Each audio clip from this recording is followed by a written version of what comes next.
दूरदर्शन के इस साहित्यिकी कार्यक्रम में आप सभी का स्वागत है। आज की इस कवि गोष्ठी में हम लोग कवि मित्र जुटे हैं इस दूरदर्शन में।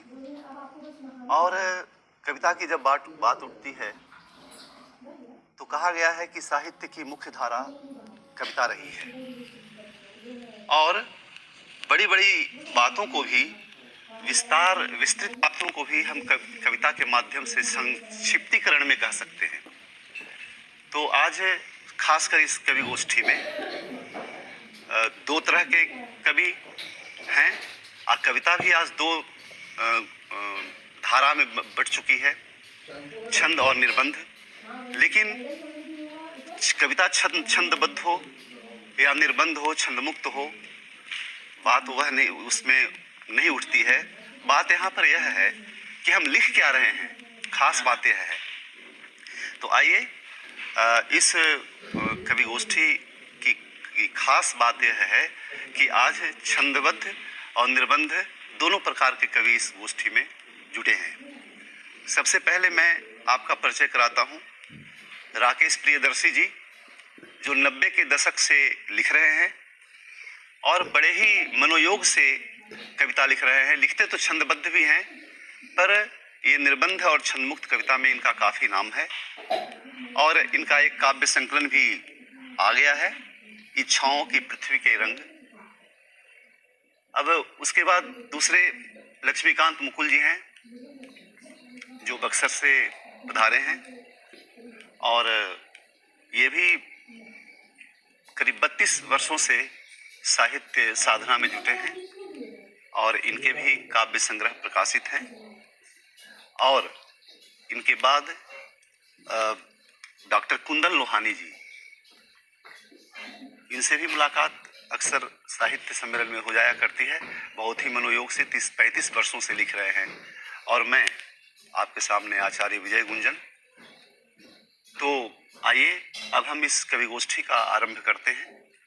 तो कवि गोष्ठी का आरंभ सबसे पहले मैं राकेश प्रियदर्शी जी से चाहूँगा कि वो मंच पर इस दूरदर्शन के साहित्यिकी कार्यक्रम में अपनी एक कविता का पाठ करें और इन पंक्तियों के साथ कि कविता होती क्या है कि दबे कुचले हुए शोषित जनों की पीर है कविता, मनुष्य की बेबसी के आंसुओं का नीर है कविता, और हजारों मिन्नतों से कान जिनके जू नहीं देंगे, निमिष में भेद दे सप्तावरण, वह तीर है कविता।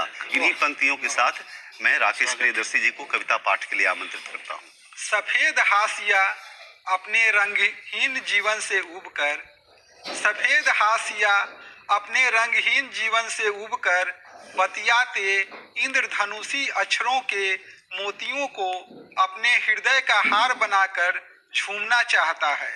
सफेद हाशिया अपने रंगहीन जीवन से उबकर बतियाते इंद्रधनुषी अक्षरों के मोतियों को अपने हृदय का हार बनाकर झूमना चाहता है।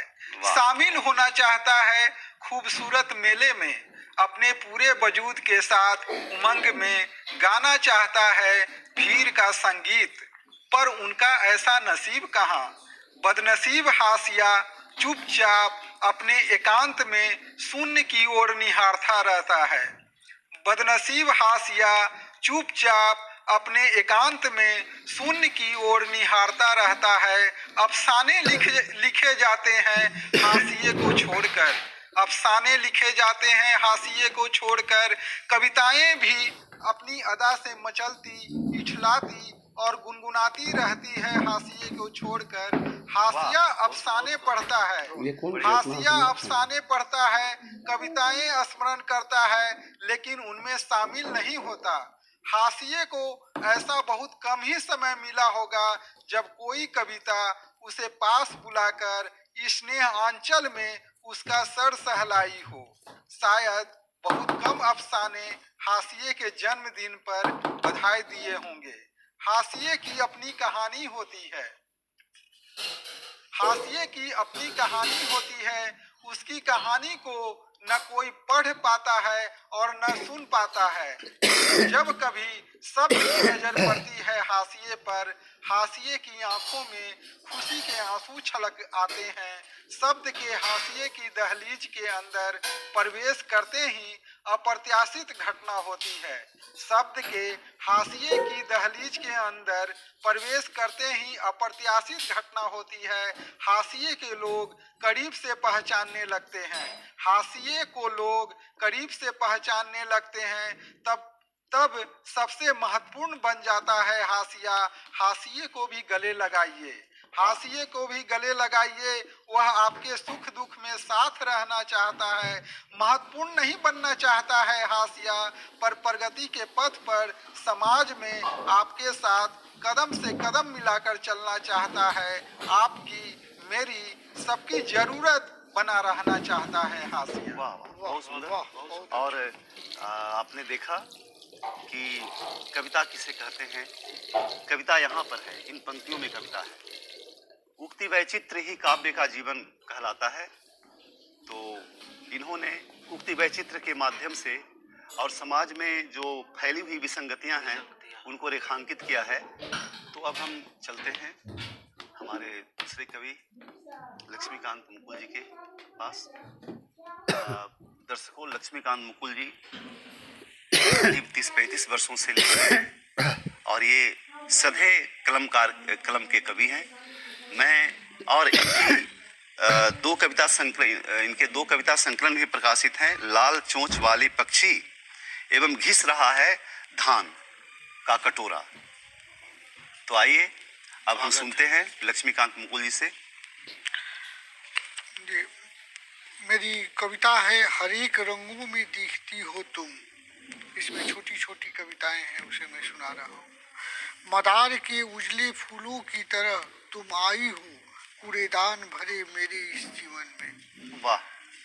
तितलियों भौरों जैसा उमड़ता सूंघता रहता हूँ तुम्हारी त्वचा से उठती गंध, तुम्हारे स्पर्श से उभरती चाहतों की कोमलता, तुम्हारी पनीली आंखों में छाया पोखरे का फैलाव, तुम्हारी आवाज की गूंज में चूते हैं मेरे अंदर के महुए। जब भी बहती है अप्रैल की सुबह में धीमी हवा, डुलती है चांदनी की हरी पत्तियां अपने धवल फूलों के साथ, मचलता हूँ घड़ी दो घड़ी के लिए भी बनी रहे हमारी सन्निकटता, मचलता हूँ घड़ी दो घड़ी के लिए भी बनी रहे हमारी सन्निकटता। इसमें दूसरी कविता है कि बबरी पहाड़ी के माथे पर उगा संजीवनी बूटी हूँ। क्या बात है, बढ़िया है। बबरी पहाड़ी के माथे पर उगा संजीवनी बूटी हूँ मैं, जो तप रहा हूँ मई के जलते अंगारों से। जीवित हूँ यह उम्मीद लगाए कि तुम आओगी बारिश की मेघमालाओं के साथ,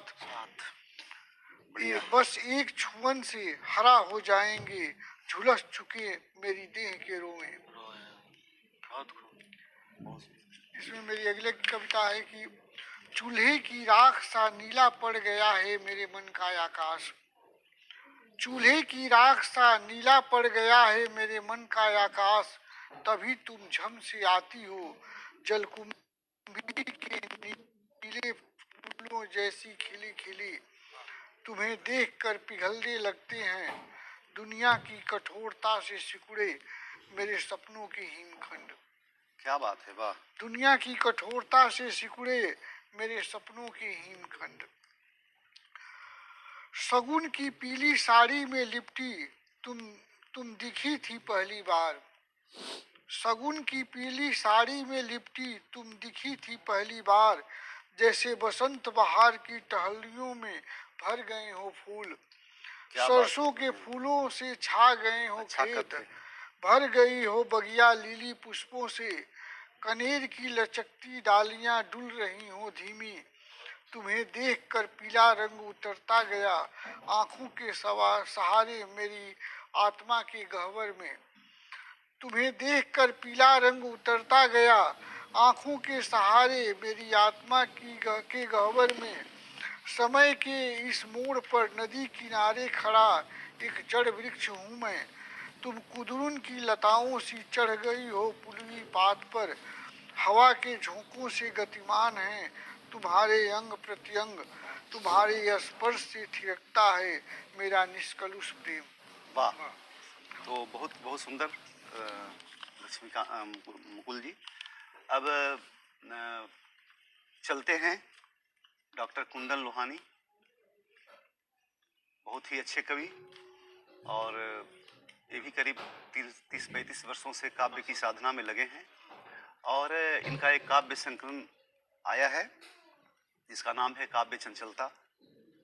और खूबी यह है कि ये छंदबद्ध और निर्बंध, छंदमुक्त दोनों कविताएं लिखते हैं। सोचता हूँ मन के अंदर एक मंदिर बनाऊं, सोचता हूँ मन के अंदर एक मंदिर बना दूं, जहाँ इंसान को सिर्फ इंसान बताया जाए। मैं हिंदू, तू मुसलमान हो, ये फर्क मिटा दूं। सोचता हूँ खुद को ऐसा इंसान बनाऊं, सोचता हूँ खुद को ऐसा इंसान बनाऊं, जहाँ पहचान में खुद को भारत और धर्म जाति वर्ग का फर्क मिटा दूं। सोचता हूँ सभी के दिलों में मोहब्बत जगा दूं। वाह। जहाँ दिन को ईद, रात को दिवाली मनाए, हो मुस्कान सभी चेहरे पर, नफरत को मिटा दूं। सोचता हूँ मन के अंदर एक मंदिर बना दूं। वाह वाह। तो इनकी कविता को सुनकर ऐसा लगा, देखिए दो पहलू, इनकी कविताओं में दो पहलुएं देखने को मिले। अब एक जीवन, दोनों ही पहलू जुड़े। इनकी कविता पर मुझे एक पंक्ति याद आ गई कि कहते हैं कि कैसे कैसे मंजर सामने आने लगे हैं, गाते गाते लोग चिल्लाने लगे हैं, अरे अब तो इस तालाब का पानी बदल दो, ये कमल के फूल कुम्हलाने लगे। बहुत सुंदर है। इन्होंने कविता में समसामयिकता की बात की और सौहार्द की बात की। बहुत बहुत धन्यवाद। अभी इस गोष्ठी की जो सम्मेलन के जो संचालन कर रहे थे, सम्मेलन का जो संचालन कर रहे थे, वो बिहार के चर्चित गीतकार विजय गुंजन जी हैं। ये लगभग 3 दशक से अधिक समय तक गीत रचना कर रहे हैं।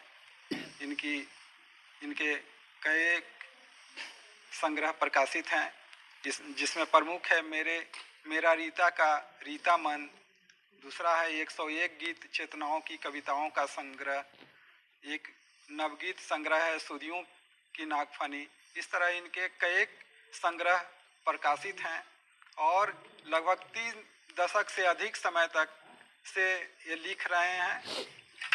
इनको इन पंक्तियों के साथ मैं आमंत्रित करता हूँ कि सिर्फ कहने से ही बात नहीं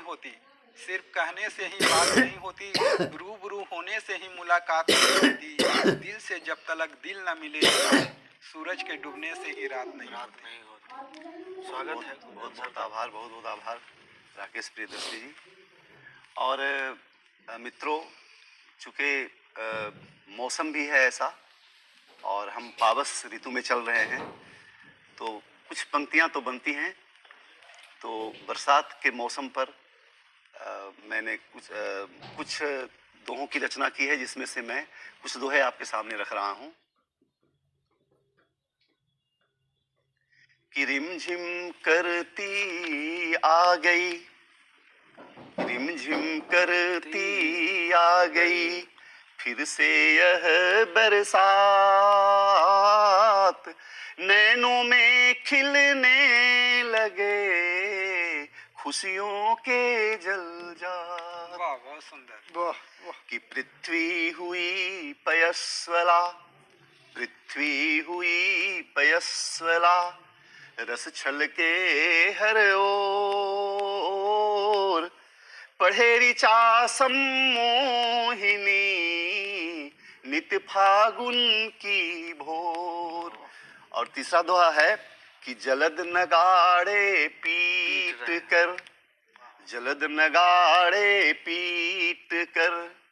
करते यह ऐलान, डूबेंगे सब कुछ यहाँ केवल छोड़ ढलान।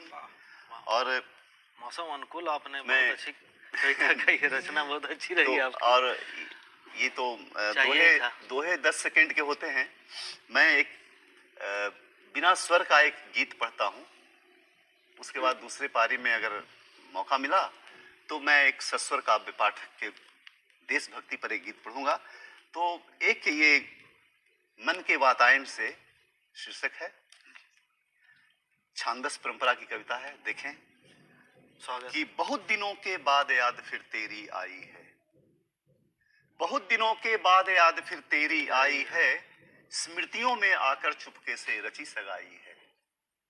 कि बीते पल वकपंक्ति सरीखे नभ से उतर रहे, बीते पल वकपंक्ति सरीखे नभ से उतर रहे, और मन के वातायन से अंतस्पट पर पसर रहे। कि वर्षों से सूखी घाटी फिर अब लहराई है, और बहुत दिनों के बाद याद फिर तेरी आई है। दूसरा बंद है कि सुधियों की बारात बिना परिछन के लौट रही, सुधियों की बारात बिना परिछन के लौट रही, और वही धरी की धरी अधूरी बातें जो न कही, वही धरी की धरी अधूरी बातें जो न कही, और अभी कहानी बाकी जो अब तक न सुनाई है, और बहुत दिनों के बाद याद फिर तेरी आई है। और इस गीत का अंतिम बंद है कि एकाकीपन में तेरा जब चित्र उभर आता, एकाकीपन में तेरा जब चित्र उभर आता, वर्तमान तब उस अतीत की कविता लिख जाता, वर्तमान तब उस अतीत की कविता लिख जाता, कि जो न बही धारा अब तक बस वही बहाई है, अब बहुत दिनों के बाद याद फिर तेरी आई है, अब बहुत दिनों के बाद याद फिर तेरी आई है। मैं फिर राकेश प्रियदर्शी की ओर चलता हूँ कि उम्मीद है कि ये अपने ताजा पंक्तियों से हमें गुनगुनाएंगे, बरसात का हमें मौसम है। हमें गुदगुदाएंगे। तो आइए राकेश सावन का प्रियदर्शी महीना से है। फिर हम सुनते हैं शीर्षक है बरसात तीन कि चित्र। इन पंक्तियों के साथ कि इस नदी की धार से ठंडी हवा आती तो है, इस नदी की धार से ठंडी हवा आती तो है, अरे नाव जर्जर ही भले लहरों से टकराती तो है, कि एक चिंगारी कहीं से ढूंढ लाओ दोस्तों, अरे इस दिए में तेल से भीगी हुई बाती तो है। राकेश प्रियदर्शी। शीर्षक है बरसात। उठ गया था जब साया सिर से माँ का, उठ गया था जब साया सिर से माँ का, बहुत सारे मोती आंखों के कोर से बहे थे आंसू बनकर झरझर, और बहुत सारे मोती सूख गए थे मन के दुख की आग में तप कर। तब बरसात क्या थी, बहुत कम उम्र में माँ का गुजर जाना, ताउम्र आंखों में दुख भरा, टप टप कुछ बहता कुछ रिश्ता, मन के आकाश में काले काले बादल रहता है उमड़ता, न गरजता न चमकता न बहता न कुछ कहता। देखा था जब पहली बार, देखा था जब पहली बार नजर को उठाकर, फिर नजर का झुकाना और धीरे धीरे मुस्कुराकर यह कहना कि अच्छा लगता है, रिमझिम बारिश का मौसम, और अच्छे लगते हैं थोड़ा बहुत बस आप, सिर्फ आप। कितनी सुखद लगी थी तब मुझे ऐसी बरसात, बिन भीगे ही सुंदर हो गई थी मेरी कायनात। अब मैं हूँ और सिर्फ तुम, अब मैं हूँ और सिर्फ तुम, कितना बड़ा हो गया है घर। अब मैं हूँ और सिर्फ तुम, कितना बड़ा हो गया है घर। सारा घर, सारा आकाश, हर कोने में काले काले बादल, और इंद्रधनुष सिर्फ तुम्हारी आंखों में। भीग रहा हूँ मैं, भीग रहा हूँ मैं, भीग रही हो तुम भी दुख में, संघर्ष से बिन पानी यह कैसी बरसात। वाह वाह। देखिए, कविता में एक प्रत्यक्ष लय होती है और एक अप्रत्यक्ष लय होती है। राकेश प्रियदर्शी की कविताओं की खासियत है यह कि इनकी पंक्तियों में, इनकी कविता में एक अंतर लय है जो पाठक को, दर्शक को अपनी ओर खींचता है और जोड़ता है। तो अब दूसरी पारी के अंतर्गत अब दूसरी बारी है डॉक्टर लक्ष्मीकांत मुकुल जी की, और यह इनके लिए पंक्ति तो कहना बनता है कि होने लगी है जिस्म में जुम्बिश तो देखिए, होने लगी है जिस्म में जुम्बिश तो देखिए, इस पर कटे परिंद की कोशिश तो देखिए, वाह इस पर कटे परिंद की कोशिश तो देखिए। अरे गूंगे निकल पड़े हैं जुबां की तलाश में, क्या बात अवाम के खिलाफ ये कोशिश तो देखिए। वाह वाह इनकी कविताओं में वो रंग है, वो रूप है, एक कशिश है। तो आइए डॉक्टर लक्ष्मीकांत मुगुल जी, इस कविता का शीर्षक है कौन है वह। कौन खोद रहा है हमारे कुनसिया घर का कोना। क्या बात है, वाह वाह। कौन खोद रहा है हमारे कुनसिया घर का कोना, आंशिक शब्द का जिसमें प्रयोग रखा बहुत था सुंदर। बड़ी जतन से मड़ुए के देसी बीज। क्या कौन बात है चुपके से उड़ा ले जाने वाला हमारे पत्तल से घरेलू व्यंजन। वह इस नई सदी के वह इस नई सदी का नए चाल का ठगहारा होगा, जो नित नई मोबाइल कंपनियों के उत्पादों से मचोट रहा है हमारे बच्चों की कोमलता। क्या बात है, वाह। वह जालसाज तो नहीं जो हमारी मिट्टी में जन्मी दुधारू पशुओं को ले जा रहा है बूचड़खाने में। वह जालसाज तो नहीं जो हमारी मिट्टी में जन्मी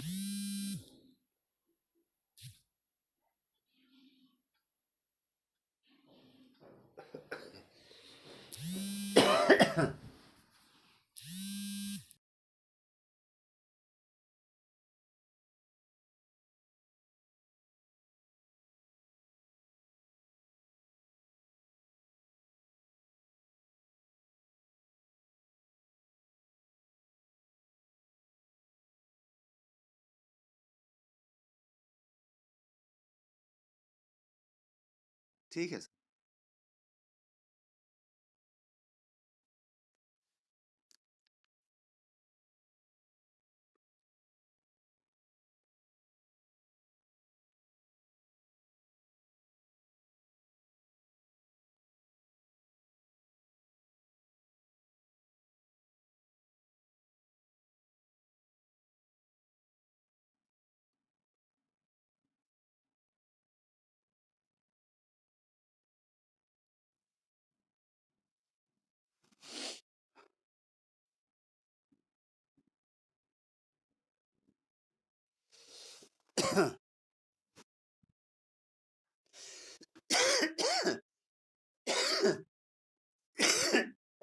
मुन्ना,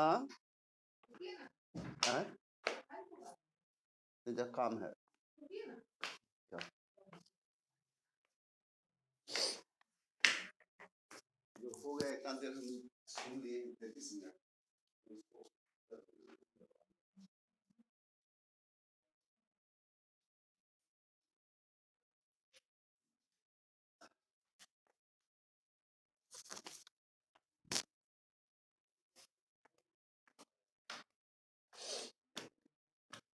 मुन्ना, मुन्ना, अरे यार ये क्या लिख दिया?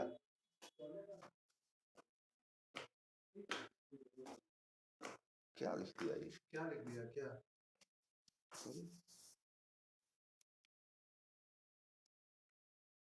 अरे पासवर्ड से खोलिए ना, नहीं खुल रहा है तो। हाँ माइक्रोफोन नहीं है। ओके। रिकॉर्डिंग हो गया दुधारू सर? पशुओं को ले जा हाँ रहा है था, पूरा बूचड़खाने सुनिए। में, बदले तो में क्या करें इसे? लौटाते हुए सेव हो जाएगा फ्रीजियन आपकी गैलरी में जाके। जर्सी नस्ल की कैसे उसी गायें। से भेजा जाता है? वह जरूर ही कहीं गिराकट उसको होगा भेजना है इस तो दौर का, ओके ना, सेव जो होने दीजिए। आम जामुन कंप्लीट होने दीजिए पाकर इसको। हो गया। बरगद पीपल को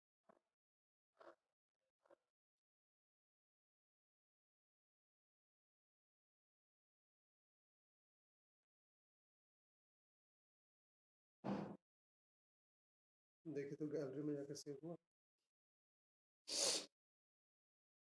ये